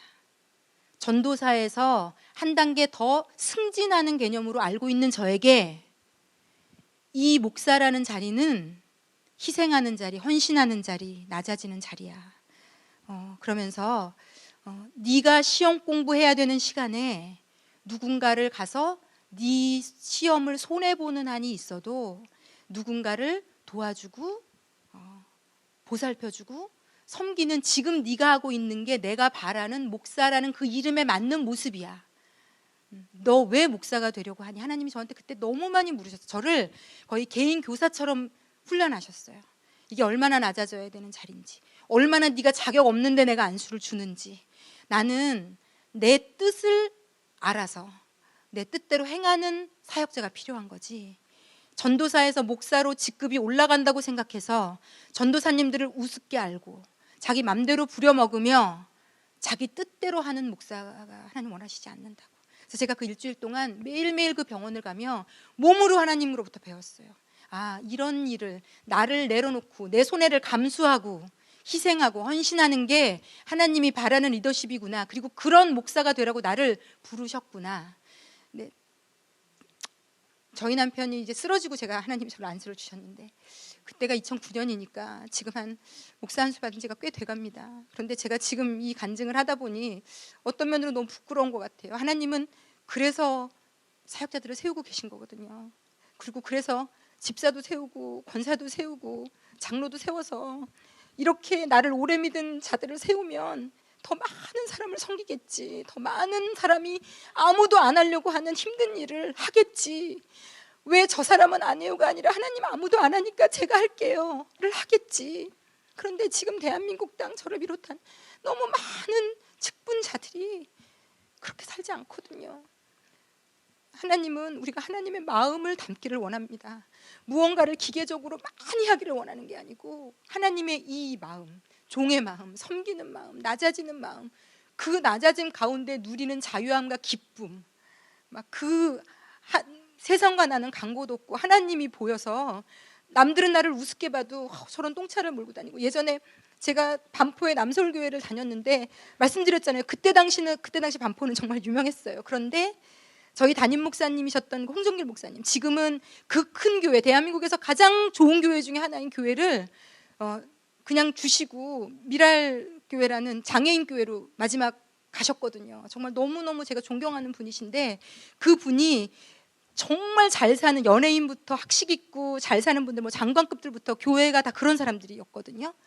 그런데 그렇게 헌금이 많이 들어오는 교회에서 당시 프라이드인가 그 제일 작은 소형차 경차, 그리고 대한민국은 특히요, 사장님들은 무조건 큰 차 탔던 거 아시죠? 예전에. 특히 지금은 차라리 이게 많이 평준화됐어요. 차들도 많이 몰고 다니니까. 그때는요 그렇게 부자 교회에서 담임 목사가 가장 작은 경찰을, 그때는 진짜 경찰은 어디 가면 무시받던 시대예요. 그런데 교회에 얘기해서 그 차를 몰고 다니셨어요, 이분이. 그래서 어디든지 가면 사람들이 깜짝깜짝 놀랐어요. 그 교회의 담임 목사가 이런 차를 탈 수가 있느냐고 할 정도로. 근데 여러분, 예수님을 진짜 만난 사람은요, 그 사람이 하는 게 다른 것 같아요. 다른 것 같아요. 그리고 하나님은 우리에게 그런 것들을 배우고 오히려 그런 것들을 담고, 하나님, 저 엄마는 저렇게 예수 믿어가지고 애가 좋은 학교 갔네요. 저렇게 부자 됐네요. 우리는 그런 것만 보이잖아요. 예수 믿고 더 희생하고 헌신하고 낮아지고 비우고 하는 거는 하나도 안 보이고, 물론 하나님 우리 아버지시기 때문에 우리의 삶을 그렇게 인도해 주실 수 있는데요, 하나님이 진짜 배우기를 원하시는 마음은 이런 것들에 있는 것 같습니다. 그런데 아이러니하게도 우리 아이들이 이 다음 세대에는 이런 모습이 되면 최고의 리더로 세상도 인정한대요. 그러니 우리가 얼마나 기도하며 이 교회 안에서 희생을 가리키며 키워야 되겠는가. 저희 아이가 첫째고 혼자라 양쪽 부모님한테 너무 이쁨을 받아서 얘가 많이 스포일 됐었거든요. 버릇없고. 근데 뭐 자기가 모르는 거죠. 그 세계가 다니까. 제가 어떻게 할 수 없는 영역이 있었어요. 왜냐하면 저희 시부모님하고 오랫동안 살았는데 시부모님이 물고 빨고 하는 거를 어떻게 제가 막을 길이 없더라고요. 너무 버릇이 없게 막 하시는데 제가 혼자 어떻게 감당할 수 없었는데, 이 아이가 몽골의 그 전도사 제 후배 전도사가 있는 그 빈데르에 초등학교 때부터 5년을 계속 다녀왔어요. 얼마나 아이가 많이 변했는지 몰라요.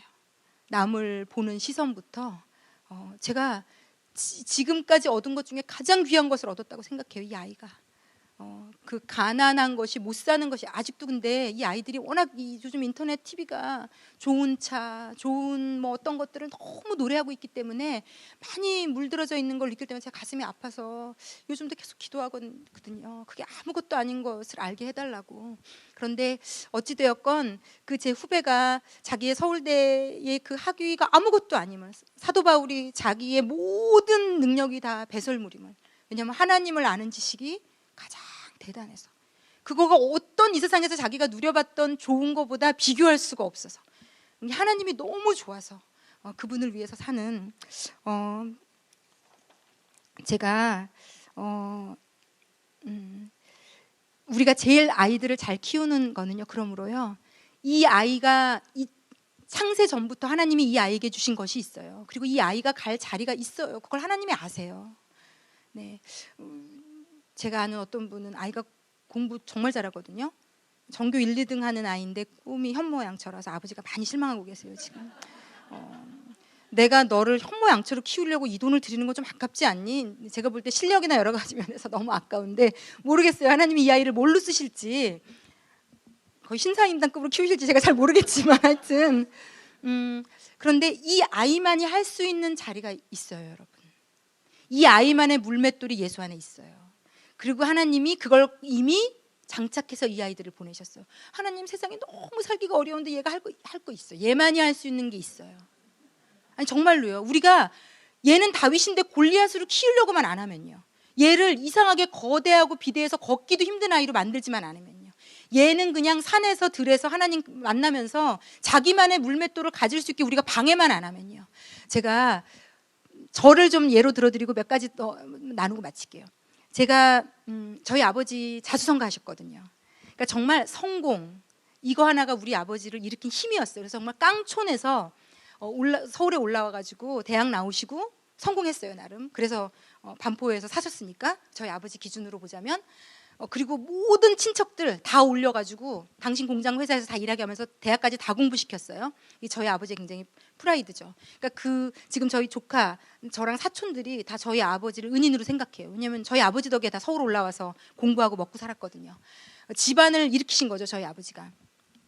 그래서 저희 아버지의 오직 꿈은 첫째인 제가 성공하는 거. 그것도 되게 심플해요. 서울대 가는 거, 그리고 서울대 가서 그 외 뒤에 좋은 사자 붙은 어떤 직업 가지고 행복하게 사는 거. 그게 저희 아버지의 유일한 꿈이라 그거를 거의 세뇌 받다시피 하고 자랐거든요. 그런데 그래서 제가 사역자, 전도사, 목사가 된다고 하셨을 때 너무 많이 반대하셨어요. 정말 너무 많이 슬퍼하시고 반대하셨어요. 근데 지금은 되게 기뻐해 주시는데, 지금 두 분 다 믿음이 있으셔서 기뻐해 주시는데, 제가 이런 생각이 들었어요. 그 반대를 겪어내느라 제가 호된 시간을 보냈거든요. 저는 어차피 하나님이 사역자로 쓰실 사람이거든요. 이건 전 창세전부터 예정돼 있었던 거라고 믿거든요. 그런데 저를 우리 엄마 아버지의 갑옷을 입혀서 그렇게 키우려고 하셨던 거죠. 너는 나는 못 누린 거 더 하고 살아라. 이렇게 하면 행복할 거다. 근데 저는 지금 제가 가진 이 직업이 세상 어떤 직업보다 좋다고 믿어요. 그러니까 다른 사람도 이 직업을 하셔라가 아니라 저로서 이 직업이 가장 고귀하고 아름답고 좋은, 가장 만족스러운 직업임을 알거든요. 그리고 어머니 학교 할 때도 여러분, 때로 많은 분들이 저에게 인사하시는데 제가 이 자리를 빌어서 좀 확실하게 해두고 싶은 게 있어요. 제가 저희 남편이 2008년도 12월 8일에 쓰러졌어요. 뇌졸중으로. 그리고 병원에 7개월 있고, 그리고 제가 저희 남편이 7개월째 쓰러진 달에 제가 쓰러졌어요. 왜냐하면 7개월 동안 병간호하고 병원에서 먹고 자고 너무 못 먹고 못 자고 하니까 이제 제가 가진 인간의 에너지를 다 쓰고 딱 쓰러졌는데, 눈만 뜨면 토하고 정말 심각했어요. 그래서 병원에서 입원하라 그랬어요, 저를. 근데 병원에 갔더니 당장 입원시키라 그랬는데 제가 사정했어요. 죽을 병이 아니면 MRI 다 찍어봤는데 어떤 특별한 병명이 없었어요. 근데 병원에 있어야 되는 상태인 거죠. 육체적인 모든 상태가. 특별한 병명, 수술을 해야 되거나 치료해야 되지 않으면 저는 집으로 가겠다고 의사한테 얘기했어요. 왜? 저희 아이가 12월 8일이라는 날 아침에 학교 갔다 왔더니 아빠는 앰뷸런스로 119로 실려서 가고, 그 뒤부터 엄마 아빠는 집에 오지 않았거든요. 병원에 계속 있었거든요. 그래서 이 아이가 초등학교 2학년 때 받은 정신적 충격이 어마어마했거든요. 그런데 7개월이 지나서 이제 제가 집에서 병원을 왔다 갔다 할 만큼 됐을 때였어요. 이 시기에 아빠는 병원에 있고 엄마마저 또 병원에 입원하면 이 10살 아이가, 이게 9살 아이가 얼마나 혼란이 올지, 그게 너무 무서워서 제가 의사에게 사정해서 제가 집에서 거의 한 달을 죽은 사람처럼 잠만 자고 그렇게. 그러니까 저희 어머니가 그때 놀라셨던 것 같아요. 아, 얘가 이제 탈진 상태가 맞구나. 그런데 하나님이 그때, 저는 자고 매일 자고 잠만 잤어요, 정말. 그런데 하나님이 다 일하셨어요. 병원을, 저희 남편이 혼자 한 손밖에 못 썼기 때문에, 오른손이지만 병원에 매일매일 있다 보니까 아무것도 한 손으로는 못했어요. 여러분, 한 손으로 할 수 있는 게 생각보다 별로 없어요, 오른손이 있어도. 그러니까 짚는 거는 하지만 옷 입고 모든 게 다 불편하거든요. 근데 제가 그래서 저희 남편 수발을 들어야 되기 때문에 교회로 돌아올 생각도 못했어요.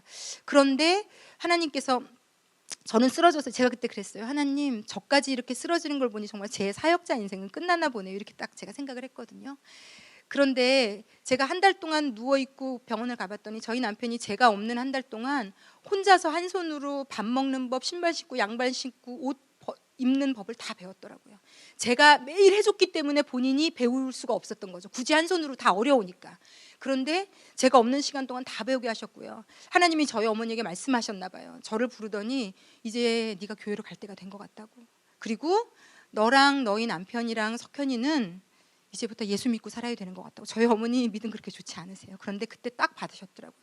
제가 쓰러져 있는 한 달 동안 내가 너희를 분가를 시킬 때니, 저희 부모님이, 저희 아이가 첫 손자라서 분가를 시킬 수 없는 분이세요. 너무 예낙으로 사셨기 때문에. 내가 너희를 교회 근처로 집을 분가시켜 줄 테니 거기 가서 예수 열심히 믿고 살아라. 우리 어머니에게서 처음 들어본 믿음의 말이었어요. 예수 얘기 하신 적 들어본 적 없거든요. 그래서 제가 분가를 했고요. 그때 하나님이 샘물교회 마더와이즈를 하러 가라고 부르셔서, 제가 그때 쓰러져서 이렇게 똑바로 걷기가 힘든데 택시를 타고 이렇게 잡고 걸을 때예요. 그 샘물교회 마더와이즈를 갔어요. 그래서 거기 딱 앉았는데 하나님이 이 사역을 하라고, 어머니 학교 사역을 하라고. 그래서 제가 하나님께 거절했어요. 모세처럼. 하나님 못한다고. 하나님, 제 애는 엄마 아빠가 이렇게 집에도 없고 해서 지금 정서적으로 불안정의 극치를 달리고 있고, 저희 남편은 병원에 누워서 언제 어떻게 될지 모르는데 제가 무슨 어머니들을 어떻게 가리키며 어머니들에게 뭐라고 얘기하며 할 말도 없다고. 저는 못한다고 이 사역. 하나님이 계속 저를 위로하시며 설득하시더니, 그러니까 해라. 네가 부족하고 연약하고 자격 없으니까 해라. 그래야 내가 한 걸 사람들이 알지 않겠냐. 그리고 지금 다 망가져 있는 너희 아이, 너희 남편, 너희 가정은 내가 회복시키겠다. 그거를 네가 보게 될 거다. 그래서 정말 지금 이제 2009년부터 시간이 이렇게 지났는데 저희 남편은 너무 믿음이 좋아졌고요. 믿음 하나도 없던 사람. 저희 아이도 너무 믿음이 좋아졌어요. 아직도 아이니까 막 불안정한 거 알지만 그래도 제가 볼 때 깜짝 놀랄 만큼. 저희 친정아버지가 대장암 수술을 하시고, 저희 시아버지가 그 신장 때문에 병원에 입원을 하셔갖고 검사를 받으시는데, 이 아이가 할아버지 할머니를 되게 귀하게 여겨, 어릴 때 같이 자랐기 때문에 막 하나님 앞에 처음에는 자기가 불평하면서 기도했대요. 하나님, 왜 우리 할아버지들 이렇게 다 아프시냐고, 왜 아픈 거냐고. 근데 이 아이가 이제 스스로 기도하는 걸 알게 됐거든요. 성령과 교감하는 걸. 오늘 자녀들은 예언할 것이요, 이게 이루어질 거라고. 이 시대에 아비들은 환상을 보고. 근데 제가 정말 오늘 아멘으로 받은 게, 이 아이가 그때 혼자 밤에 막 하나님 우리 할아버지 두 분 고쳐달라고 기도하는데 하나님이 이 아이에게 말씀을 2개를 주신 거예요. 이 아이가 말씀을 2개를 받았더라고요. 저희 친정아버지에게는 아무것도 염려하지 말고, 이 말씀을 딱 받아가지고 자기 방에다 그걸 딱 펴놓고요. 저희 시아버지는 저희 남편이 쓰러져서 믿음이 확 생기셨다가 지금 다시 또 뒤돌아가시고 계시거든요. 요나서 말씀을 이 아이에게 주셨더라고요. 요나서 말씀을 주신 거를 가지고 저희 시아버지가 하나님 앞에 감사가 없는 부분, 그 마지막에 그거를 하셔서 이 아이가 그걸 다 받아가지고 하나님께 기도하면서 그 말씀을 펴놓고 기도하고 있더라고요. 자녀들이 예언하겠더라고요. 제가 보니까 이게 일방적인 성령의 기름 부으심이 이미 이 아이들에게 이루어지고 있다는 것을 제가 확인했거든요. 그래서 하나님이 저에게 지금 간증하다 보니 2009년도에 했던 약속을 지금 지키고 계세요. 예, 여러분의 가정도 그렇게 다 바꾸실 겁니다. 그러면서 하나님이 저에게 어머니 학교 하라고 하셔서 제가 아무 자신도 없고 자격도 없는데 시작했거든요. 이건 하나님만이 저에게 주신 스페셜티가 된 거예요. 제가 먼저 연구한 거 아니고요. 제가 먼저 내가 여자 목사인데 뭘 해야 좀 인정을 받나, 이렇게 고민한 거 아니고요. 그냥 다윗의 물맷돌처럼 하나님이 하라고 하신 거를 했더니 정말로 많은 영혼들이 도움을 받았다고 연락이 오고 진심으로 감사해요. 제가 이 간증을 드리는 이유는 딱 하나예요. 저같이 부족한 자에게도, 제가 어렸을 때 우리 부모님이 사이가 나빴던 것부터 제가 겪었던 모든 걸 다 하나님이 지금 어머니 학교에 쓰시고 계시거든요. 여러분의 자녀들이 창세전부터 예비되어 온 것들이 있어요. 그 아이가 가진 재능, 은사를 이렇게 무언가로 쓰시려고 하나님은 지금 벼르고 계시고 작정하고 계시고 그 길을 따라 가게 하시고 계세요. 그러면서 이 책에서 얘기하고 있죠. 다윗이 길을 떠나게 하시고 위기를 만나게 하신다고. 그리고 이 위기는 기회라고. 저에게 저희 남편이 쓰러진 그것은 정말 말도 안 되는 위기였지만 그것을 시작으로 저는 일어섰어요. 제 인생은 기회로. 그러므로 여러분, 우리 아이들에게 위기가 올 겁니다. 골리앗을 만나는. 그런데 그게요, 다 기회로 바뀔 거예요. 정말 다 기회로 바뀔 겁니다. 이거의 문제는요, 이 책에서도 얘기해요. 믿음 없음의 문제라고. 우리의 영혼 안에 있는 자녀에 대한 두려움은 믿음 없음의 문제라고. 절대로 이 아이에게 문제가 생겼기 때문이 아니라 내가 믿음이 없어서 이 위기가 기회가 될 것을 절대로 못 받아들이는, 보지 못하는 나의 믿음 없음, 시야가 작음, 닫혀있고 막혀있고 세상 시야로 다 물들고 썩어 있어서 하나님이 일하고 계신데도 보지 못하는. 이 책에 또 재밌는 예화가 나와요. 어떤 부모가 외아들 하나 낳는데, 읽으신 분들 아시죠?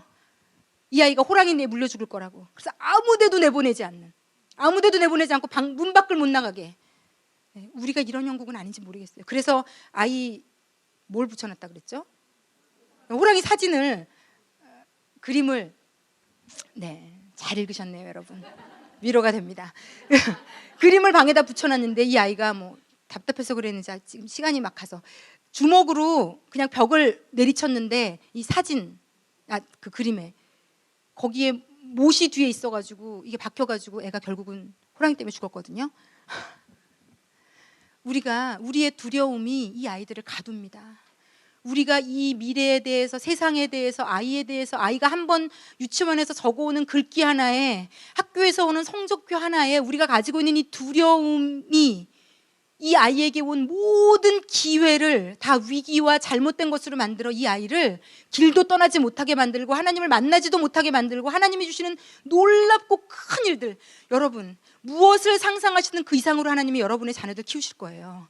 걔네들은 우리 품 안에서 그 정도 하라고 하나님이 보내신 자녀들이 아닙니다. 놀라운 이 시대에 21세기에 하나님께서 놀랍도록 키우시려고 보낸 놀라운 아이들이에요. 정말 놀라운 아이들이에요. 무엇을 우리가 상상하든 그 이상으로 하나님이 쓰실 거예요. 내가 그 발목을 잡지만 않으면, 우리 부모님처럼 너 서울대 가야 되고 너 좋은 거 해야 되는데 네가 무슨 왜 이런 걸 해야 되니, 막지만 않으면, 내 갑옷을 계속 주장하지만 않으면, 그러므로 우리는요 자녀와의 싸움이 아니고요 결국 내 싸움이에요. 내려놓는 싸움, 내 자아를 죽이는 싸움, 내 갑옷과 이별하는 싸움. 세상이 준 세계관을 이겨내는 싸움, 그 세계관과 분리하는 싸움. 여러분, 우리가 왜 불행합니까? 세상의 경쟁적인 잣대로 봐서 우리 불행한 거 아닌가요? 내 불행의 이유가 다 그런 것들 아닌가요? 그런데 미래가 얘기해요. 그런 경쟁의식으로는 성공할 수도 없다고, 살아남을 수도 없다고, 리더도 될 수 없다고. 그 탈경쟁의식이 된 아이들을 하나님이 쓰신다고. 그냥 복닥복닥 이 작은 대한민국에서 거기서 1등 한번 해보겠다고. 그 몇몇 있는 아이들 중에 공부 잘했다는 소리 하나 듣겠다고. 그 정도 하려고 하나님 이 땅에 보내신 게 아니고요. 이 세상에 걔만이 할 수 있는 뭐가 있다니까요. 걔만이 할 수 있는 물맷돌이 있다니까요. 그거를 자꾸 뺏어서 사울의 갑옷을 주며, 야, 이 물맷돌보다 이게 더 나아 라고 하나님이 주신 것을 자꾸 뺏어서 세상의 것으로 채우려고 하는 우리의 이기심, 욕심, 이게 예수 안에서 죽을 수만 있으면요, 우리 아이들은 하나님이 장담하건대 무조건 잘 키우십니다. 예언하는 아이들로, 이 세대를 미리 내다볼 수 있는 아이들로, 이 아이들이 어디 가 있든지 거기서 꼭 필요한 인재로, 그 아이 때문에 그 회사가 변할 거고요, 그 아이 때문에 그 학교가 변할 거고요, 그 아이 때문에 그 마을, 그 지역, 그 아이가 담긴 곳이 다 변할 거. 이게 하나님의 꿈이에요. 하나님은 이렇게 원대한 꿈을 꾸고 있는데 우리는 우리 아이가 그냥 여기서 1등하고 여기서 잘하고 좋은 차 타고 넓은 집에 사람들 앞에 당당하게, 이런 말도 안 되는 썩은 세계관으로 지배당하며, 부자가 잘 사는 사람이요 가난한 사람이 못 사는 사람이라고 여전히 믿으며 예수 믿는, 그래서 끊임없이 하나님 앞에 그 잘 사는 사람의 기준이 되게 해달라고 기도하는, 하나님 마음을 아프게 하는, 우리 진짜 하나님 보시기에 잘 사는 사람 됩시다. 네. 그래서 여러분, 우리가 바뀌면 우리 가정은 바뀌고요, 이 가정이 바뀌면 이 나라가 바뀝니다. 그래서 이곳에 있는 우리들이라도 진짜 제대로 하나님을 믿으며 그 하나님의 마음을 받으며 그 마음대로 살아내서 우리 가정에 우리에게 맡겨주신 아이들이 세계에 하나님이 쓰시고 싶은 만큼 들리워 쓰실 수 있도록, 누군가를 위해 희생하고 헌신하고 나눠줄 수 있는 넉넉하고 큰 하나님의 마음을 품은 아이들로 쓰임받는 그런 아이를 키워낼 수 있는 그런 자격을 가진 부모 다 되시기를 예수님의 이름으로 축복합니다. 기도하겠습니다. 기도하실 때, 하나님, 내 생각의 틀을 좀 깨기 원합니다. 내 이 작은 마음을, 생각을, 세상의 갑옷을 벗기 원합니다. 하나님 수준으로 이 아이들을 키워주십시오. 하나님이 작정하신 대로 쓰십시오. 하나님이 예비하신 대로 쓰십시오. 정말 이 세계에 높이 들려 하나님의 영광을 드러낼 수 있는 자들로, 하나님 쓰실 수밖에 없는 아이들로 이 아이들 키워주시고, 그것을 적극적으로 뒤에서 기도하며 밀어주는, 방해하지 않는, 다윗으로 키워내는, 자신만의 특별한 물맷돌이 있는 아이로 키워내는 그런 부모 될 수 있도록 도와주십시오. 기도하겠습니다.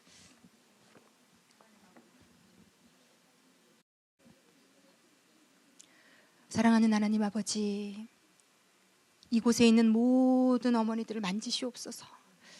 우리가 대한민국이라는 이 작은 나라에서 배운 세계관이 우리를 끌고 가지 않도록, 그것으로 물들여지지 않도록, 하나님으로부터 받은 세계관, 가치관이 우리를 이끌도록, 그래서 더 넓고 크게 볼 수 있도록, 이 온 세상을 향한 하나님의 뜻을 담을 수 있도록, 진짜 예수 만나고 예수 위에서 살고 예수로부터 받은 리더십이 있도록, 그래서 이 아이들이 그 리더십으로 희생하고 헌신하고 나누어주고, 그러며 이 세상을 바꾸는 아이들 될 수 있도록, 이 아이들이 있는 그곳이 천국이 될 수 있도록 하나님 아버지, 기도하며 키우게 하시고, 무릎 꿇으며 키우게 하시고, 하나님 정말로 섬기며 키우게 하셔서 이 아이들이 우리의 이 미랄과 같이 된 희생을 통해 하나님이 하시는 일을 드러내는 아이들로 키우시옵소서. 사랑하는 하나님 아버지, 먼저 그러기에 우리들을 변화시키시옵소서. 우리들을 만지시옵소서. 큰 그릇들로 만지시옵소서. 아버지, 우리가 먼저 변화되기 원합니다. 우리의 삶이 바뀌기 원합니다. 하나님, 우리를 만지시옵소서. 아버지, 감사합니다. 기대합니다. 감사를 드리며 예수님의 이름으로 기도했습니다. 아멘.